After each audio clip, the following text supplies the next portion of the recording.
¿Cómo engañará el diablo a las naciones? ¿Será que el diablo podrá engañar al presidente de los Estados Unidos? ¿O al primer ministro inglés?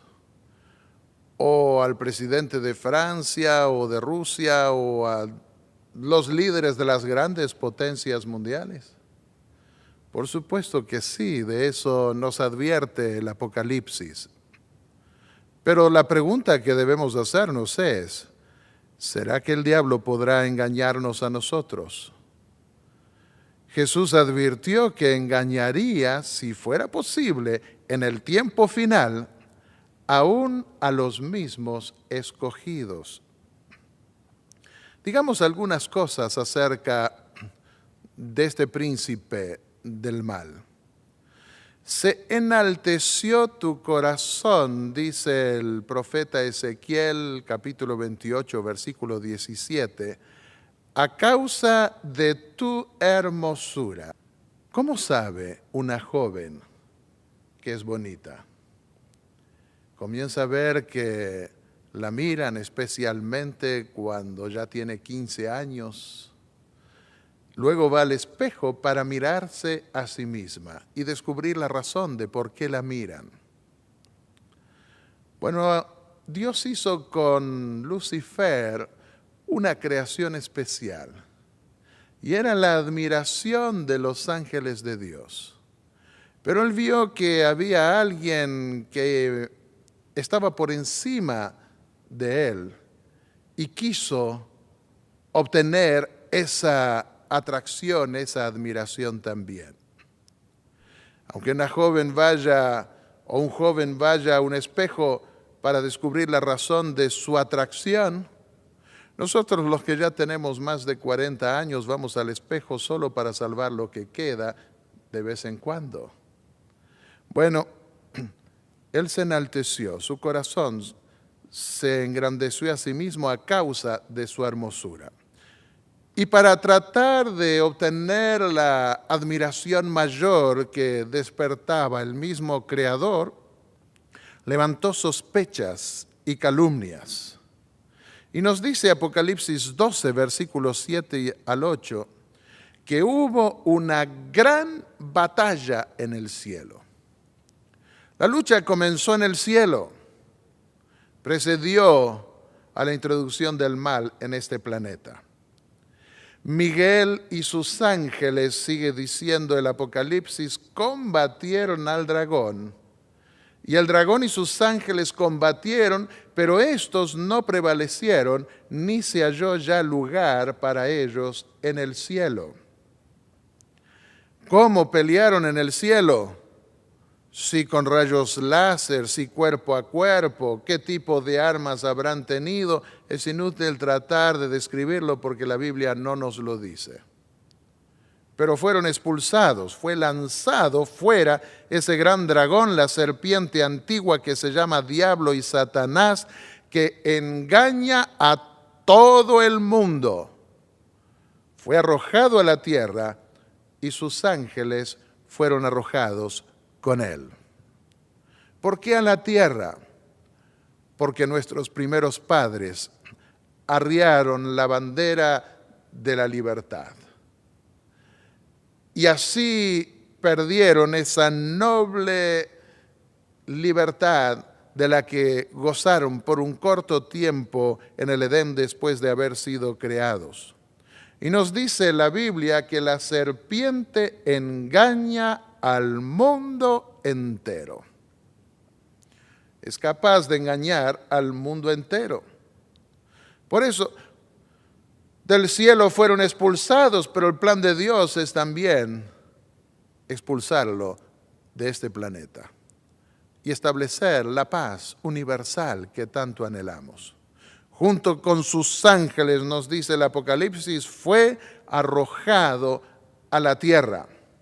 Logró establecer en este mundo el centro de operación de su maquinaria infernal para tratar de desprestigiar a Dios y ver si desde aquí, de la tierra, podía todavía ganar adeptos en los mundos que Dios había creado y que no sucumbieron a sus tentaciones y a sus artimañas. Al final del conflicto, Juan vio que un ángel bajaba del cielo con la llave del abismo, una gran cadena en su mano, y vio que ató al dragón y lo encadenó, lo arrojó al abismo y lo encerró para que no engañara más a las naciones. Como quisiéramos que Satanás dejase de engañar a las naciones, quisiéramos darle ya sus vacaciones, porque eso es su oficio. Juan 8:44 nos dice el evangelista, refiriendo las palabras de Jesús: ustedes son de su padre el diablo, cuyos deseos quieren cumplir. Este ha sido un asesino, ese es el primer oficio del diablo, y de lo cual quisiéramos darle vacaciones, por supuesto. Desde el principio este ha sido un asesino y no se mantiene en la verdad porque no hay verdad en él. Cuando miente, de suyo miente, expresa su propia naturaleza, porque es un mentiroso, es el padre de la mentira. Queremos conocer los dos oficios del diablo, mentiroso y asesino. Y el Apocalipsis destaca al final un desarrollo impresionante de esos dos principios que llegan a su culminación para recibir finalmente su destrucción definitiva. Remontémonos a una historia de tiempo atrás, cuando el rey Acab había caído en el paganismo porque se había casado con una reina llamada Jezabel. Y esa reina llamada Jezabel introdujo el paganismo dentro del pueblo de Israel. De manera que cuando el profeta venía y le profetizaba mal, el rey se enojaba, y cuando le profetizaba bien se sentía feliz. Así como mucha gente hoy viene a la Biblia y escoge lo que le gusta y lo que no le gusta lo pone a un lado. A esa gente el diablo le tiene preparado una trampa. O aceptamos todo el consejo de la palabra de Dios, o seremos engañados en lo que ponemos a un lado. Y entonces quiso hacer de repente guerra contra el rey de Siria, el rey Acab, y llamó al rey Josafat en Judá, porque el reino de Israel estaba dividido en dos: en el norte el reino de Israel y en el sur, con capital en Jerusalén, el reino de Judá. Y le dijo: ven conmigo a pelear contra el rey de Siria. Y vino el rey Josafat y le preguntó: ¿no tienes algún profeta de Dios por quien podamos consultar al Señor si esa es su voluntad? Y le dijo: sí. 400 profetas le trajo y todos decían: ve a la guerra porque el Señor será contigo. Y el rey Josafat desconfió. Y de paso quiero decirles que a lo largo de la historia Dios no escogió cientos de profetas, escogía un vocero por vez. En ocasiones especiales, como cuando se fundó la religión de Israel, escogió los 70 que secundaron la obra de Moisés. En ocasión de la inauguración, de la fundación de la fe cristiana, el Señor escogió a 12 apóstoles. Pero a lo largo de los siglos Dios escogía un profeta, un vocero. Hubo una excepción cuando el pueblo fue llevado cautivo a Babilonia. Dios escogió un profeta para los que habían quedado en Jerusalén, que fue el profeta Jeremías.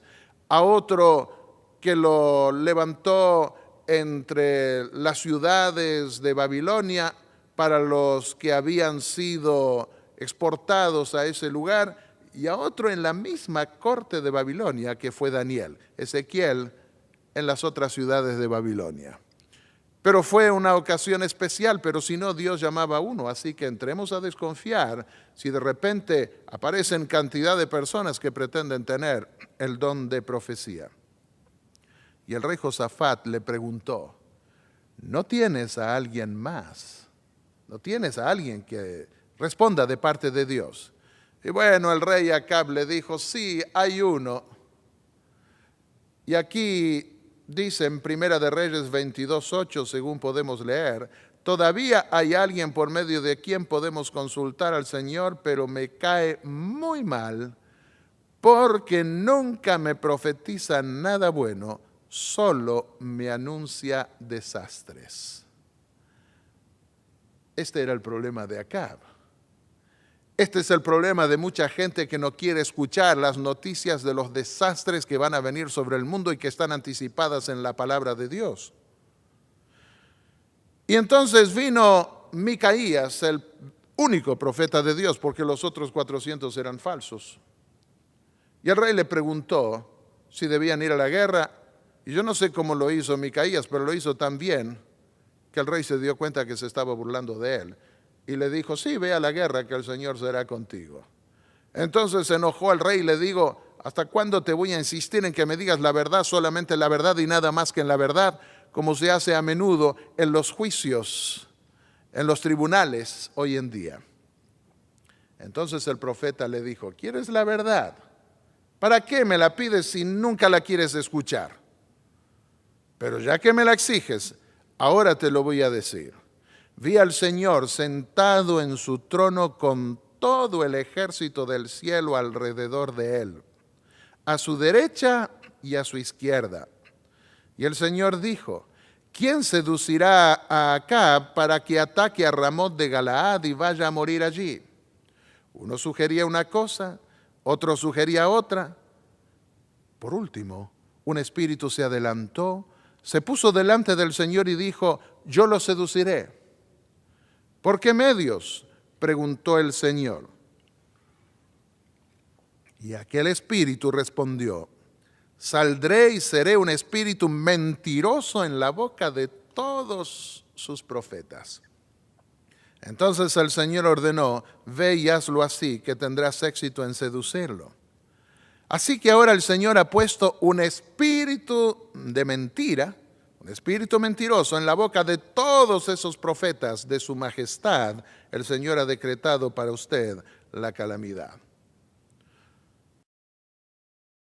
Bueno, demos un salto muy grande y vayamos a la segunda epístola que escribió el apóstol Pablo a los tesalonicenses. Y mientras pensamos en ese pasaje, mientras lo buscamos, meditemos un poco. ¿Será que Dios miente? Por supuesto que Dios no miente. Pero ¿qué es lo que pasa? Aquí lo explica mejor el apóstol Pablo.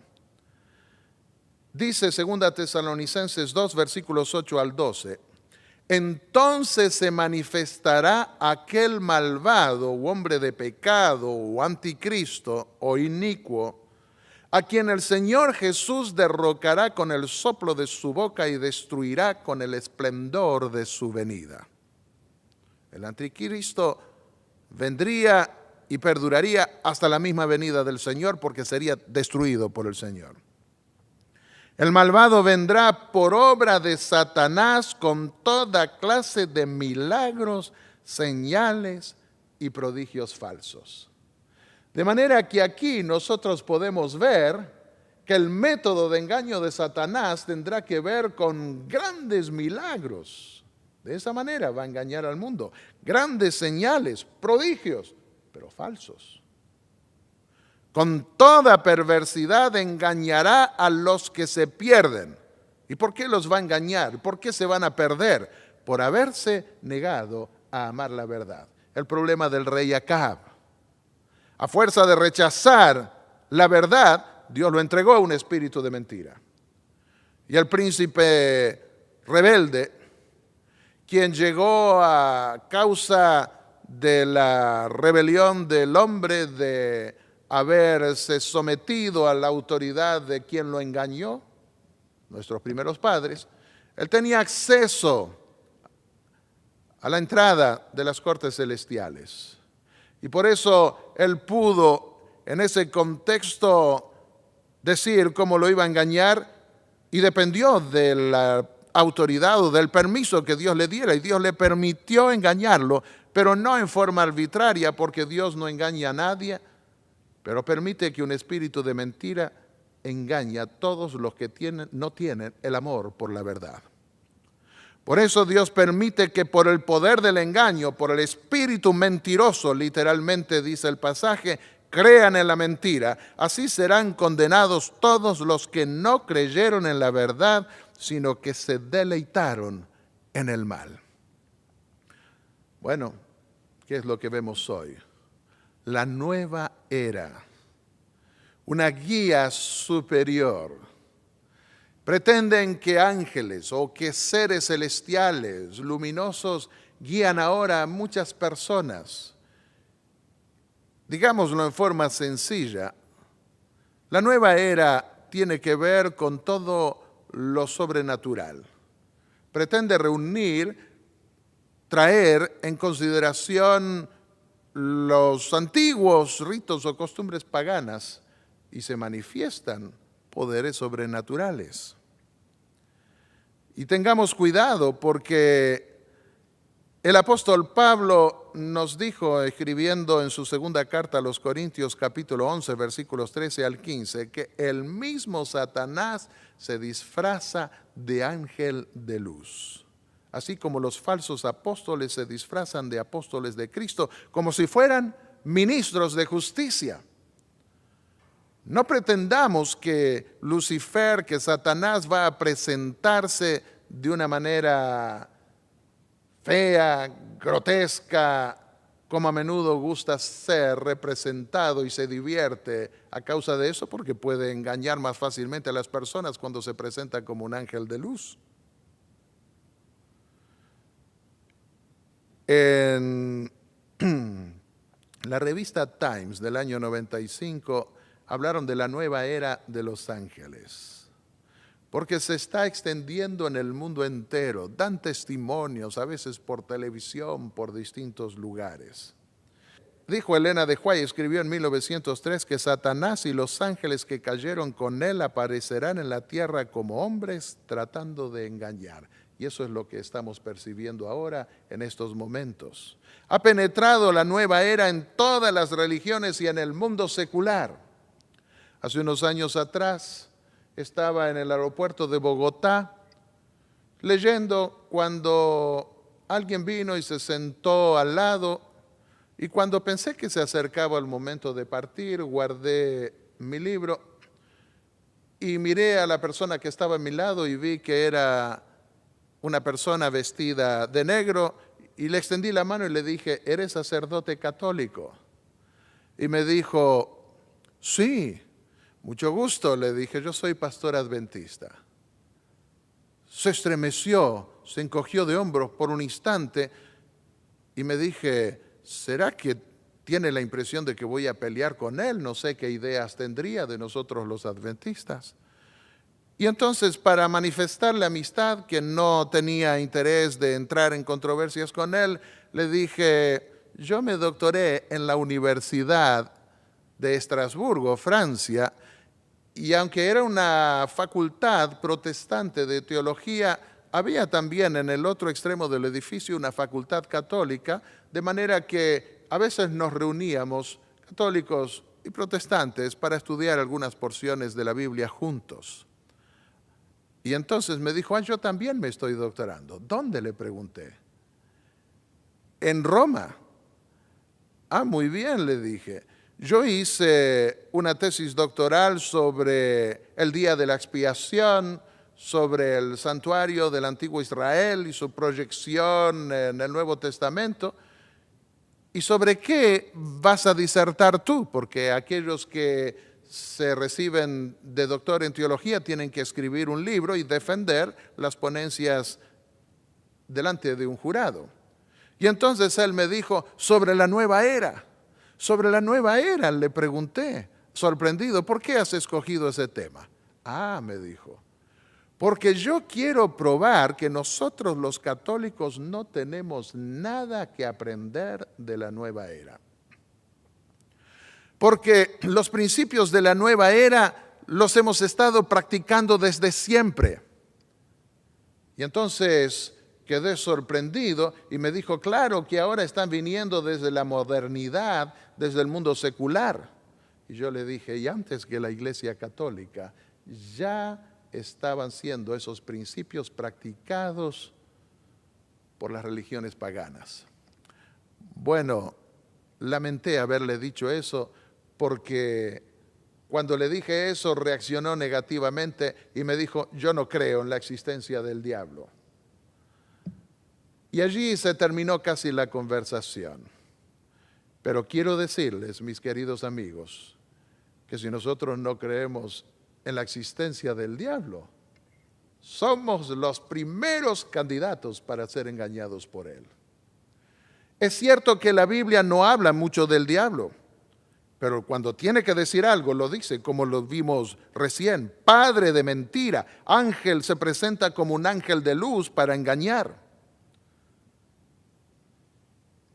En esta estadística del Pew Forum on Religion and Public Life, el 10 de diciembre del año pasado, el año 2009, en Yahoo, dijo que el 30% se llegó a la conclusión allí con esas estadísticas, dijeron haber tenido contacto con muertos en este país y el 18% de los encuestados dijeron que tuvieron contacto con espíritus.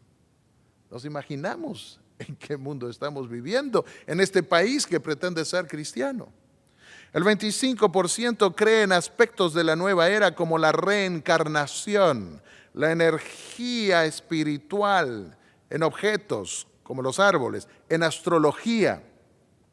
El 30% de los católicos y el 13% de los evangélicos dijeron incluso creer en la astrología, como que los astros influyen en la vida humana, y eso se ve hasta en la televisión, cómo hablan de las distintas formaciones de los astros y su presunta influencia en la humanidad. Esto fue la Yahoo en las noticias que dieron apenas hace unos meses atrás.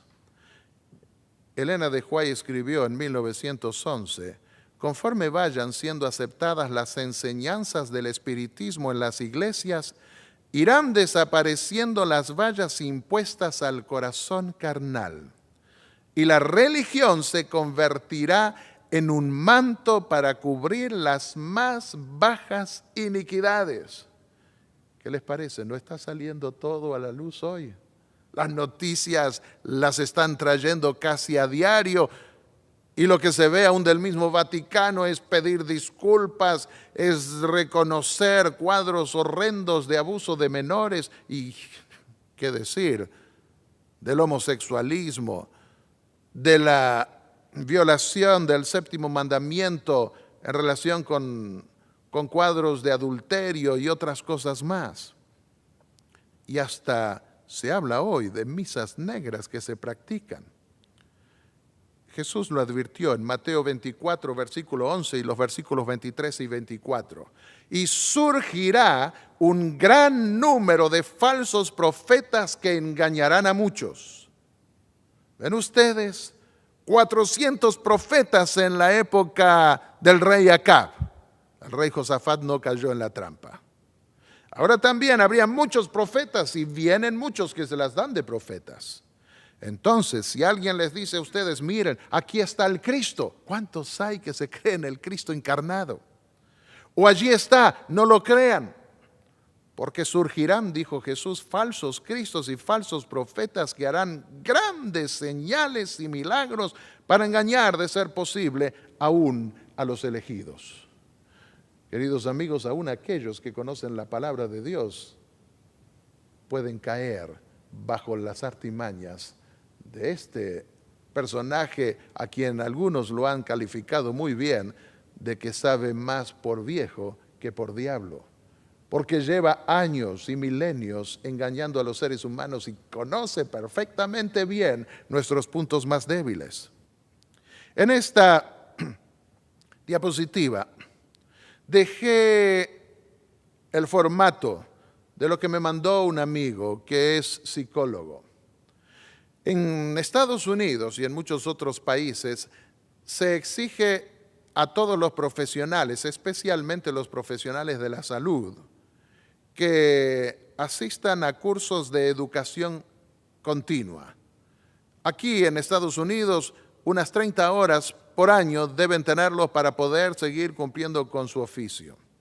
Lo que llama la atención es que los obreros sociales, psicólogos y enfermeros ahora puedan recurrir a tomar certificados de educación continua aceptados por el gobierno de los Estados Unidos en experiencias paranormales, en telepatía, en clarividencia, en conocimiento anticipado, en apariciones sobrenaturales, en experiencias cercanas a la muerte también sobrenaturales, en experiencias fuera del cuerpo, como saliéndose del cuerpo y pudiendo percibir otras cosas más, en la sincronicidad, en la mediación espiritista también.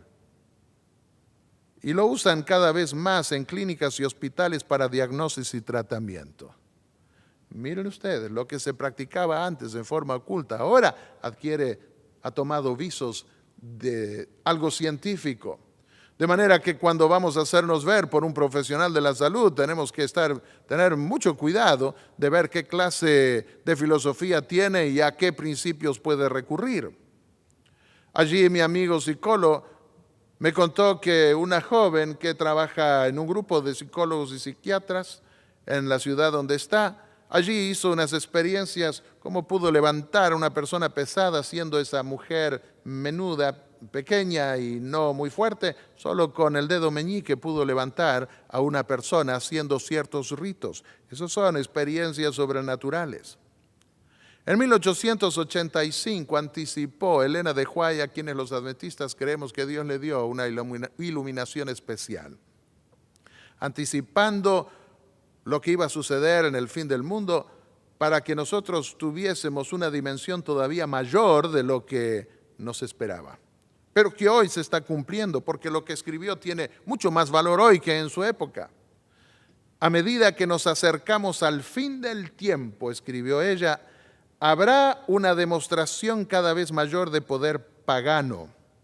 Deidades paganas manifestarán su notable poder y se exhibirán a sí mismas ante las ciudades del mundo. Esto lo estamos viendo hoy. Eso es lo que se conoce como nueva era. Está operando desde hace unos 20, 30 años y más definidamente ahora. Esta virgen que pueden ver en esta diapositiva es de Nueva Inglaterra, en Estados Unidos. Lloraba, se le enrojecían los cachetes y echaba aceite de los rosarios. ¿Cuántas vírgenes hacen cosas semejantes en distintos lugares de la tierra y la gente se impresiona ante ese hecho, pero no se impresiona ante las advertencias y el claro testimonio de la palabra de Dios?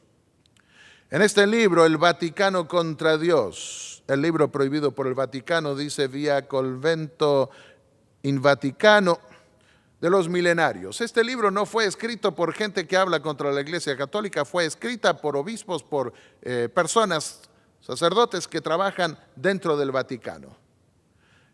Y ellos nos dicen que hay una corrupción tal dentro de esa presunta Santa Sede.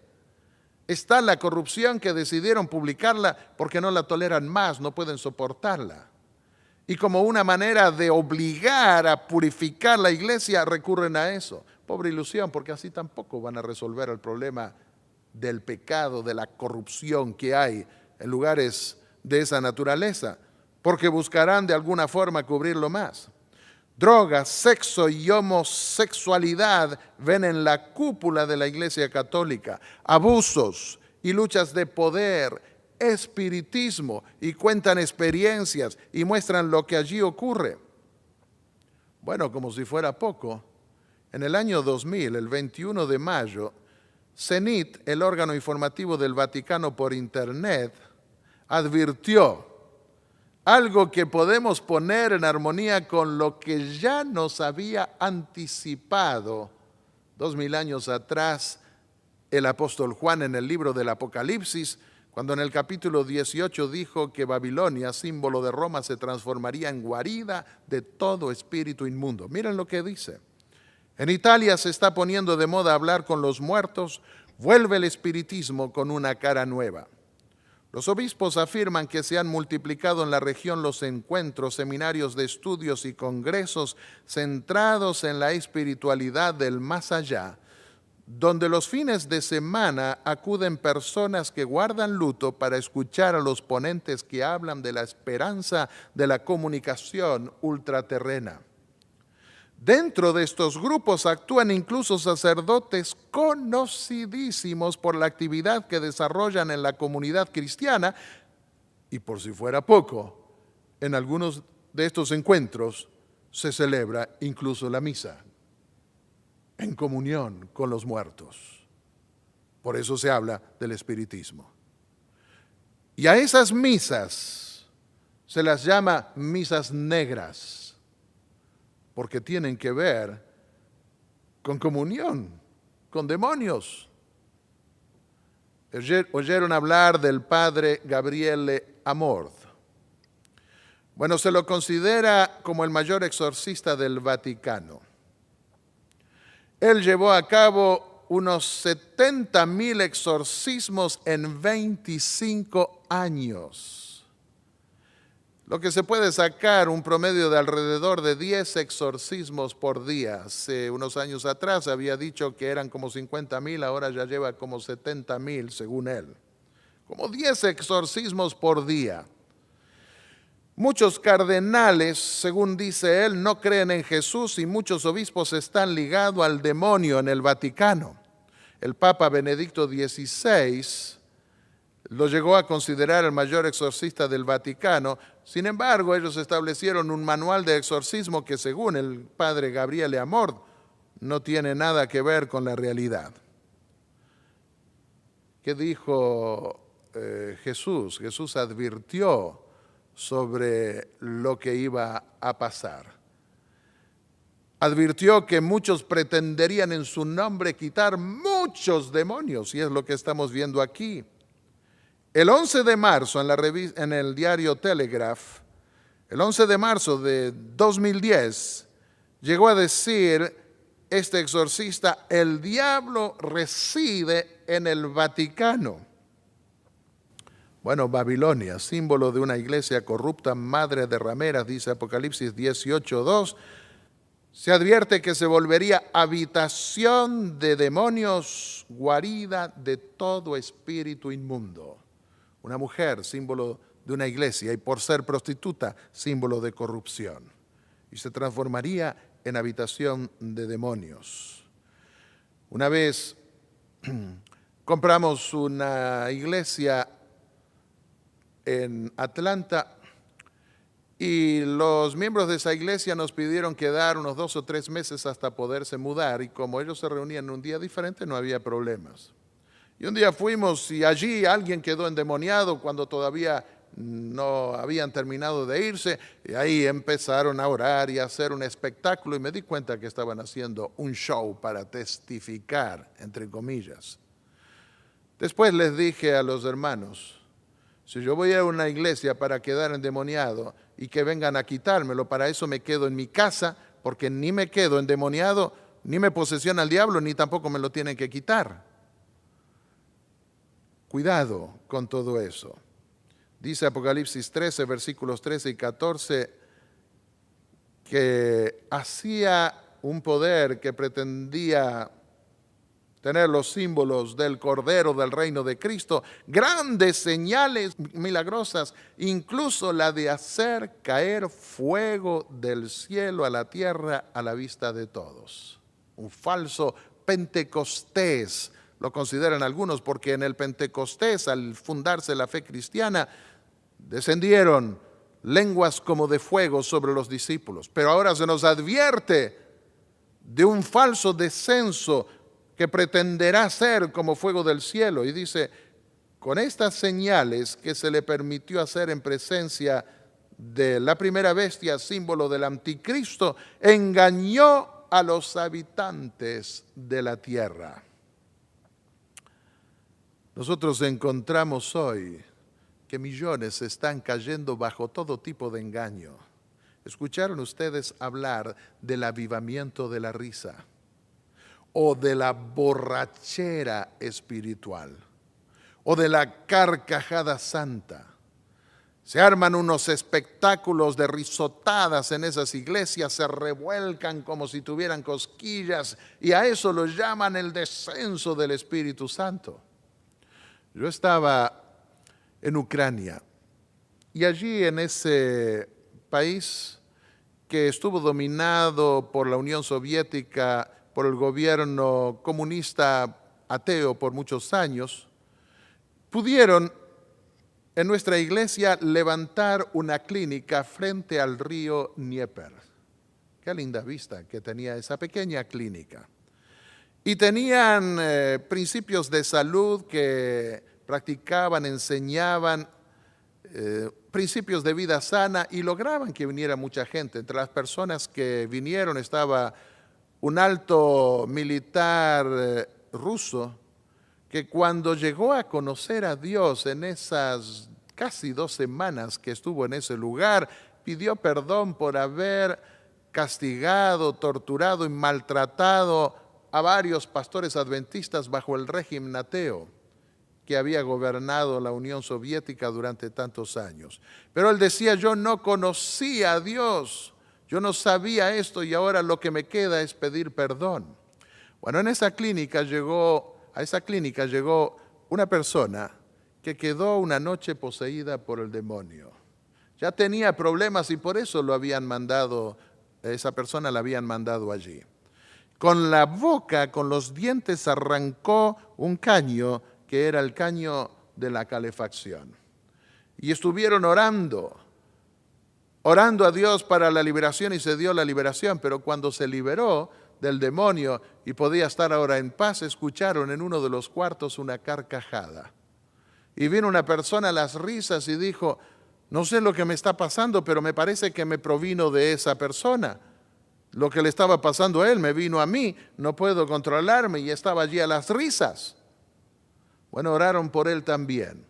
Le prometieron ayudarlo en Kiev, la capital de Ucrania, a donde iba a volver. Eso es lo que existía ya en las religiones paganas también y ahora se la encuentra practicada en miles de iglesias y millones de personas. Penetró ya casi todas las fronteras denominacionales y es practicado en cultos paganos, como les mencioné. Hace unos años atrás estaba en Francia haciendo mi doctorado en la ciudad de Estrasburgo y un joven fue a un lugar donde tenían reuniones carismáticas, se le llama, donde pensaban que recibían los dones del Espíritu. Y le pusieron las manos a él. Y él quiso venir con esas artes también a la iglesia adventista, pero no tuvo mucho éxito con los jóvenes. Bueno, me llamó un poco decepcionado y me mostró un libro. Pidió que quería conversar conmigo y me mostró un libro. En ese libro aparecía una gran lengua de fuego. Y entonces me dijo, yo quiero que leas este libro y me des tu opinión. Allí nomás, miré el libro, empecé a hojear y las hojas, no era un libro demasiado grande, pero no tenía prácticamente versículos de la Biblia, solo historias. Y les dije, lo siento, pero ya he leído en lo pasado libros de esta naturaleza y no tengo tiempo ahora. Muy bien, me dijo. Entonces yo quiero pedirte algo. En este libro se hablan de los grandes milagros que se están realizando en África. Así que yo quiero pedirme, ¿esto es de Dios o es del diablo? Y yo le dije, pensé por unos momentos y confieso que no fui sincero porque no quería herirlo y le dije, no sé, ensayé una respuesta. Pero era un joven inteligente y me presionó y me dijo, no, me dijiste que ya leíste en otras veces anteriores sobre libros de esta naturaleza, así que debes estar en condiciones de darme tu opinión. Bueno, abrí mi Biblia, le dije, está bien, te voy a ser franco. Y abrí la Biblia en Mateo 7, versículos 21 y 23. Jesús dijo allí, no todo el que me dice, Señor, Señor, entrará en el reino de los cielos, sino solo el que hace la voluntad de mi Padre que está en el cielo. Muchos, ¿cuántos? Muchos me dirán en aquel día, Señor, Señor, ¿no profetizamos en tu nombre y en tu nombre expulsamos demonios e hicimos muchos milagros? Como el padre Amor, que pretende haber expulsado como 70,000 demonios del Vaticano y en la zona donde él ha estado. Como tantos otros en distintas iglesias que pretenden quitar demonios. Entonces él me dijo, sí, no, ya sé lo que me vas a decir, pero también hay adventistas, pastores adventistas que después apostatan y en un tiempo sí fueron seguidores del Señor, pero después se retiraron. No, eso no dice el pasaje, le dije. Entonces les diré claramente, jamás, nunca los conocí, aléjense de mí, hacedores de maldad. Podemos imaginarnos la sorpresa que tendrán muchos. Si hicieron tantos milagros, si echaron tantos demonios, invocando el nombre del Señor, y que el Señor les diga, de mí eso no provino, eso no vino de mí, nunca los conocí a ustedes. Y entonces, ¿por poder de quién hicieron? Ese es uno de los engaños de los últimos días. No debemos pretender que porque podemos expulsar demonios o porque podemos sanar, según tantos pretenden, somos seguidores de Jesús. ¿Qué es lo que cuenta para el Señor? Hacer la voluntad de nuestro Padre que está en los cielos. Hace unos meses atrás, alguien me llamó de Francia y me habló en francés. Y bueno, le respondí en francés porque hablo el francés. Y quedé sorprendido, era aquel joven que me había hecho esas preguntas. Y estuvimos hablando un rato y me dijo, busqué tu dirección porque yo vi que tú eres especialista en el tema del santuario de Israel y yo quiero conocer a fondo esto. Averigüé quién es el especialista que más se ha desarrollado en eso, me dieron tu nombre y dije, ese nombre me resulta familiar y fui averiguando, di contigo y ahora estoy hablando. Y en la conversación me dijo, ¿sabes? Acá en Francia el carismatismo está queriendo penetrar también en la iglesia adventista, aquí y allí. Y yo me dije, ¿y él? Que estaba impresionado por el carismatismo hace 25, 30 años atrás más bien. Y me dije, se salvó, porque ahora percibía aquellos que caen en esa trampa de creer que ahora tienen dones especiales, pero esos dones no provienen del cielo, muy difícilmente después vuelven, caen en la trampa. Escribió Elena de White en 1911, antes que los juicios de Dios caigan finalmente sobre la tierra, habrá entre el pueblo del Señor un avivamiento, no de la risa, no de borracheras espirituales o cosas por el estilo. Un avivamiento de la piedad primitiva, cual no se ha visto nunca desde los tiempos apostólicos. Entonces muchos se separarán de esas iglesias en las cuales el amor de este mundo ha suplantado el amor de Dios y de su palabra. Pero el enemigo de las almas desea impedir esta obra.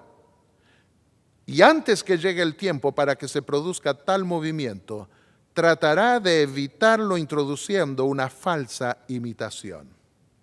Hará aparecer como que la bendición de Dios es derramada sobre las iglesias que pueda colocar bajo su poder seductor.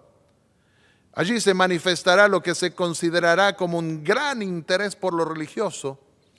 Multitudes se alegrarán de que Dios esté obrando maravillosamente en su favor, cuando en realidad la obra provendrá de otro espíritu. Bajo un disfraz religioso, Satanás tratará de extender su influencia sobre el mundo cristiano.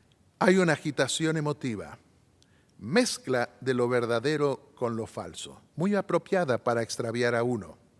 No obstante, nadie necesita ser seducido.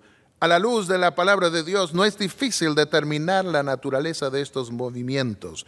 En el libro El conflicto de los siglos, página 517 y 518, pueden encontrar esta anticipación, que hoy se ha cumplido.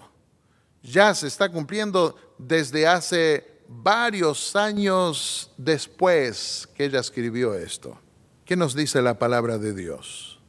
En 2 de Timoteo, el capítulo 1, el versículo 7 dice: Dios nos ha dado espíritu de fortaleza, de amor y de dominio propio. Yo les pregunto a ustedes, ¿un borracho tiene dominio propio? ¿Cómo puede ser? Borrachera espiritual, han perdido todo control. Ese no es el Espíritu de Dios. El apóstol Pablo dijo que el Espíritu que Dios nos da es un espíritu de dominio propio. Primera de Corintios 14:40 dice: hágase todo decentemente y con orden. Y lo que uno ve en tantas de esas iglesias, hace un tiempo atrás una mujer de Cuba en Miami me dijo: pastor, en mi iglesia, la iglesia bautista, yo fui bautista, mi padre, mi abuelo en Cuba, y vine acá y fue una iglesia y el pastor allí, a los que se acercaban les extendía la mano y antes de tocarlo caían desmayados, y alguien mascando chicle estaba allí cuidando que no se lastimen la cabeza al caer desmayados. Así que estaba mirando, viendo cómo hacer para escapar, para esquivar, y cuando pude pasé y no fui más. Bueno, no todos los bautistas creen eso, pero como les dije, está penetrando y ya ha penetrado hondamente en cantidad de iglesias. Dice 1 Corintios 14, versículos 32 y 33, los espíritus de los profetas se sujetan a los profetas, no pierden control, porque Dios no es Dios de confusión, sino de paz. A un predicador escuché decir de una de esas iglesias que creen los dones del Espíritu, y cuidado, son falsos dones del Espíritu, dijo que empezó a recibir el Espíritu de Dios y era tan poderoso que empezó a decirle: Señor, basta, basta, que estoy perdiendo el control, que no lo puedo soportar. No, así no obra el Espíritu de Dios. Dios no es Dios de confusión. Los espíritus de los profetas se sujetan a los profetas. No se pierde la razón, no se pierde el control, no se pierde el sentido común. Hechos 5:32. El Espíritu Santo, dijo el apóstol, es dado a los que le obedecen. Nosotros obedecemos al Espíritu de Dios, y el Espíritu de Dios no se sale de madre, como se usa la expresión, no se sale de los sentidos naturales que Dios da. Juan 14, versículos 15 al 16, dijo Jesús: si me amáis, guardad mis mandamientos, y el Padre os dará el Espíritu de verdad.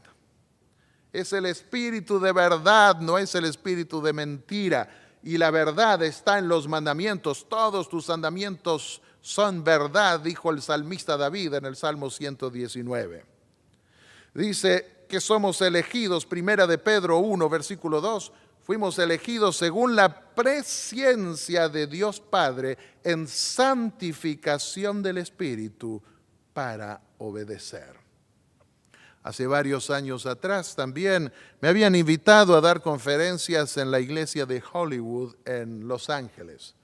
El nombre Hollywood le provino porque al principio fue un grupo que se originó en el área de Hollywood, después se fueron mudando hasta que consiguieron una iglesia grande y quedó el nombre de Hollywood para esa iglesia. Y el pastor me dijo: bien, durante el día, si quieres puedes trabajar con tu computadora en mi oficina.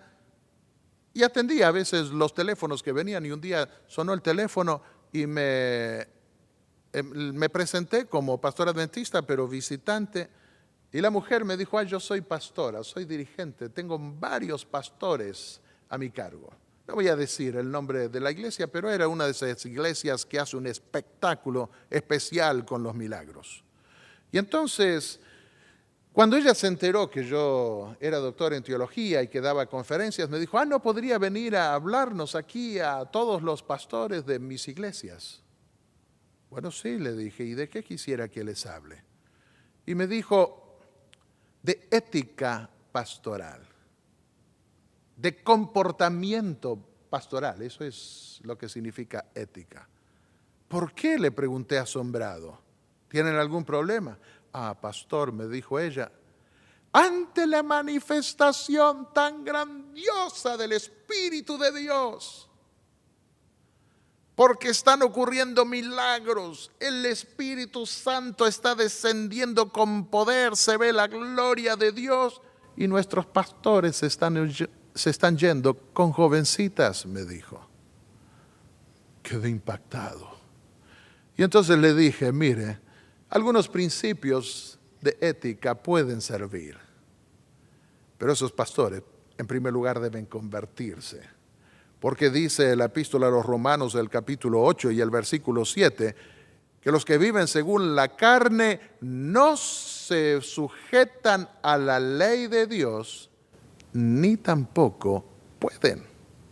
No vamos a jactarnos de que nosotros sí nos sujetamos a la ley de Dios, porque dice el pasaje, el que piensa estar firme, mire que no caiga. Pero por la gracia de Dios, poniendo nuestros ojos en nuestro Salvador, podemos permanecer fieles sin caer en pecado y dar el testimonio que Dios quiere que demos al mundo. En santificación del Espíritu para obedecer los que somos espirituales. Cuando recibimos el Espíritu de Dios, dijo Jesús, por sus frutos los conoceréis. De manera que los frutos determinan si el descenso del Espíritu, lo que está ocurriendo es verdad o no es verdad. En 2 Corintios 3:3 dijo el apóstol que la ley de Dios debe ser escrita no con tinta, sino con el Espíritu del Dios vivo, no en tablas de piedra, sino en tablas de carne del corazón. La ley de Dios debe ser escrita por el Espíritu de Dios en el corazón, y una vez que nuestros afectos están unidos a Dios, el Espíritu de Dios nos ayuda a mantener el control para no caer en pecado. Primera de Pedro 1:22 dice, habiendo purificado vuestras almas por la obediencia a la verdad mediante el Espíritu. Cuando el Espíritu de Dios se posesiona del corazón, dijo Elena de White, transforma la vida. Los pensamientos pecaminosos son puestos a un lado. Las malas acciones abandonadas, el amor, la humildad y la paz reemplazan a la ira, la envidia y las contenciones. La alegría reemplaza la tristeza y el rostro refleja la luz del cielo. Nadie ve la mano que alza la carga, ni contempla la luz que desciende de los atrios celestiales. La bendición viene cuando por la fe el alma se entrega a Dios. Entonces, ese poder que ningún ojo humano puede ver, crea un nuevo ser a la imagen de Dios. Todos tenemos el privilegio de poder ser bautizados por el Espíritu de Dios cada mañana. No en orgías espirituales como algunos las han llamado, no en manifestaciones sobrenaturales que hacen perder el control, ni en borracheras espirituales de ninguna naturaleza, sino en santificación del espíritu, en la paz del corazón, que es lo que necesitan, en la conversión del alma, que es el mayor milagro que se puede dar en este mundo. Por eso dice Isaías el capítulo 8 y el versículo 20, a la ley y al testimonio, si no dijeren conforme a esto, es porque no les ha amanecido. Sí, podrán decir muchas veces, Señor, Señor. Les diré, dijo el Señor, nunca los conocí.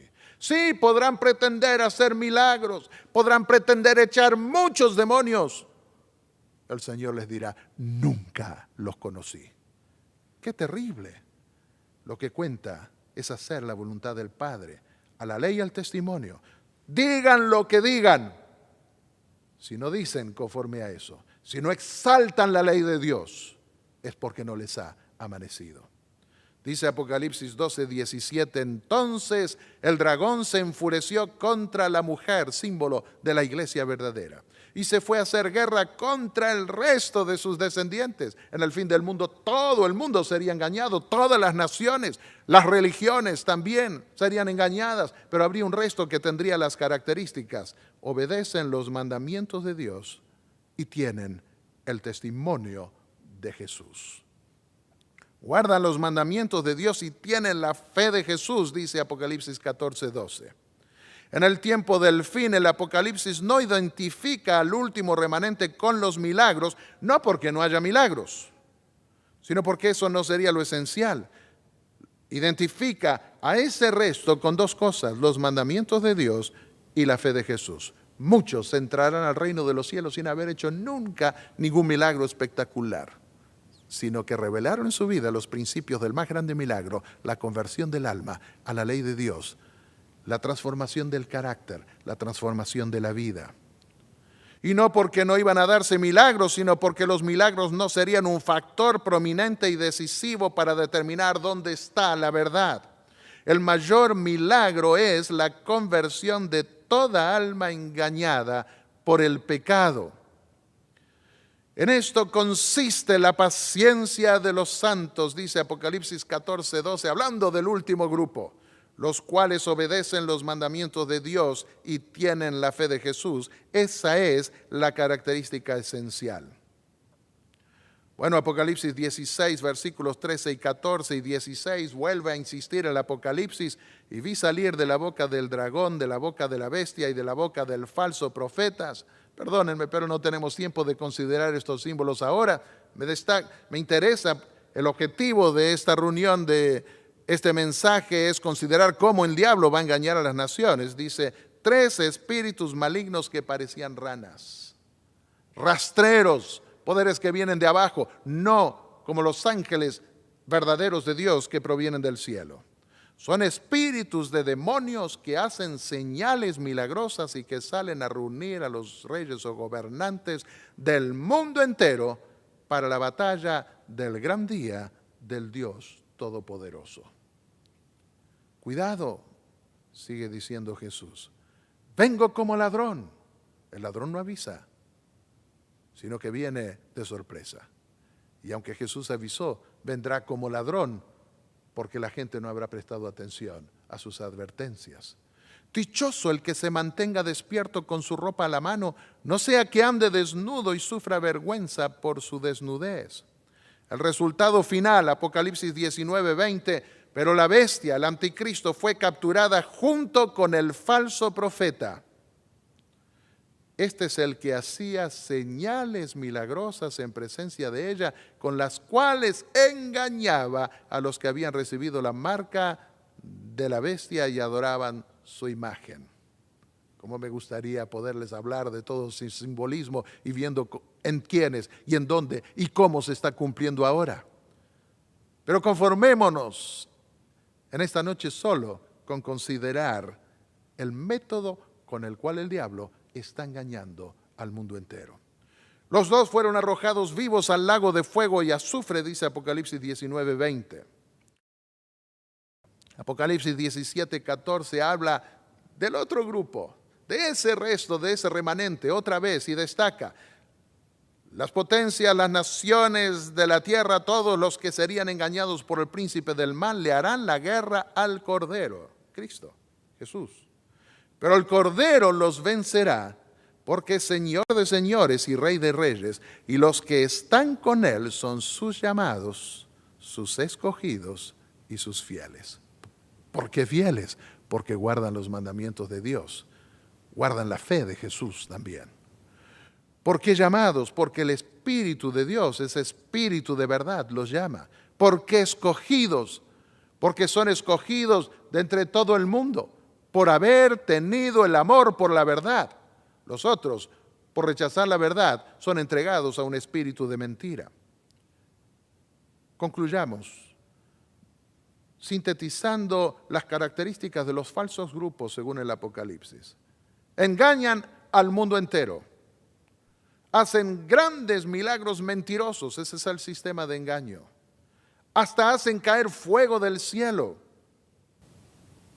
Y son destruidos en el fin del mundo. Del otro lado hay un resto final verdadero. ¿Cuál es la característica? Hacen la voluntad de mi Padre, dijo Jesús, y por lo tanto son protegidos de esos engaños finales. Guardan los mandamientos de Dios.